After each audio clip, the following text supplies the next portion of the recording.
Të kuptojnë që kur flasim goditja e vendeve ku ndodh pasurimi, duhet të ketë detonim që të ndodhi shpërtimi. Këtu po bëjmë për shkatrimi infrastrukture.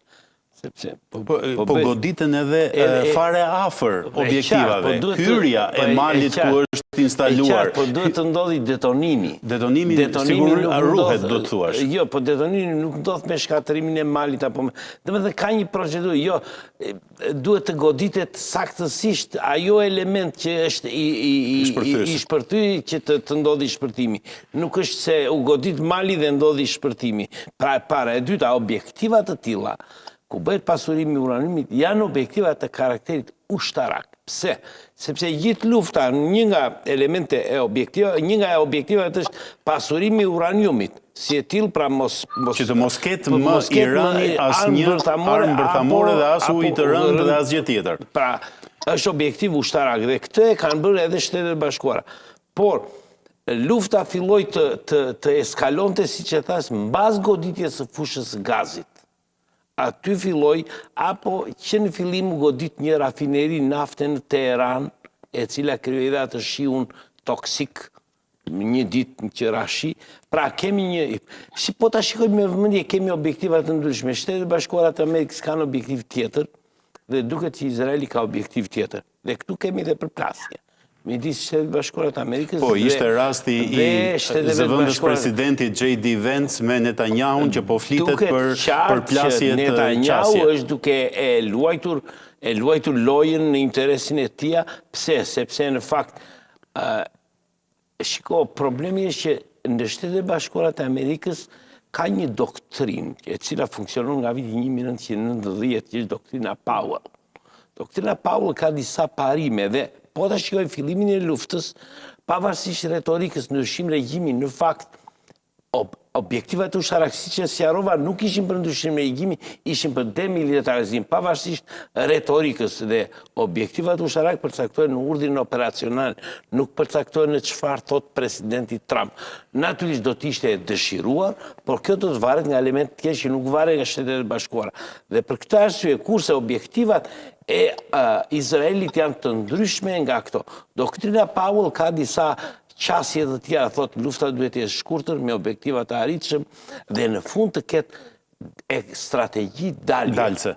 Pra, pa strategji dalje nuk mund të futesh. Dhe në fakt deri në ditën e 10, nëse do ta shikojmë, kishin strategji dalje. Por situata ndryshoi dhe në fakt situata u rëndua akoma më shumë, jo vetëm me goditjen e objektiva në tokë, po sidomos mbyllja e ngushticës së Hormuzit, e cila krijoi në fakt një kolaps ose krijoi një problematik në motorin ekonomik global. Dhe kjo e vuri në presion presidentin Trump. Gjë që çfarë bëri? I dha afat, nga 5 ditë e bëri 10 ditë, i liroi sanksionet, pra i liroi dhe sanksionet Iranit që të kryej. Pse? Sepse kërkon që të japi frymarrje. Duket që objektivat ushtarake të Izraelit ishin përtej objektivave politik që kishin Shtetet e Bashkuara të Amerikës, dhe kjo solli kaosin midis objektivave politik dhe objektiva ushtarak të dyja palëve në këtë. Gjithsesi, një gjë është e vërtetë që kur marrim dhe analizojmë një situatë të paktën luftarake, duhet edhe kujdes. Pse? Sepse ndodh kjo që ne marrim një raportin e një dite dhe e konsiderojmë sikur është raporti i luftës. Jo, ai ishte raport fotografie e një dite të caktuar. Pastaj marrim dhe objektivat e nivelit taktik, i ngrëmë si objektivat nivelit strategjik dhe fillojmë një analizë tjetër. Po u marr vetëm një rast. Goditja e bazës detare ose e komandës së flotës 5 të Shteteve të Bashkuara të Amerikës, Bahrein.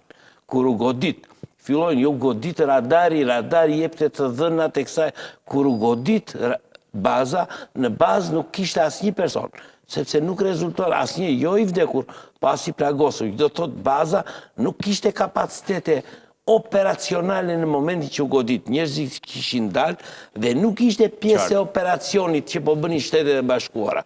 As radari, as sistemi komandim kontrol dhe as sistemi komunikimit.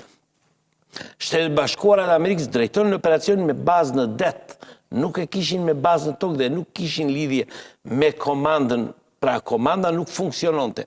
Por çfarë ndodh? Ndodh ajo që u godit baza, është normale u godit. Në kohë lufte, por në bazë nuk ishte njëri dhe nuk funksiononte. Atëre, në media u godit bazë komanda e flotës 6. Në fakt u godit një infrastrukturë sepse komanda kishte ikur që aty, kishte vajtur në një vend tjetër, kishte vajtur në aeroplan mbajtëse dhe komandonte që andea. Pra nuk u godit komanda, u godit infrastruktura e komandës, kurse komanda funksiononte. Pra, në këtë mënyrë duke ngritur nivelin taktik, duke e parë situatën vetëm për ditën e sotme, pra një pamje fotografi të sotme, dhe duke mos e parë në retrospektiv dhe në perspektiv, por duke e parë dhe duke ngritur nivelin e një elementi nga taktik në strategjik, ne bëjmë gabimi bëhet në analizën strategjike pastaj. Dhe do vim tek ajo që në fund si mund të dalë Amerika nga kjo luftë. Qartë.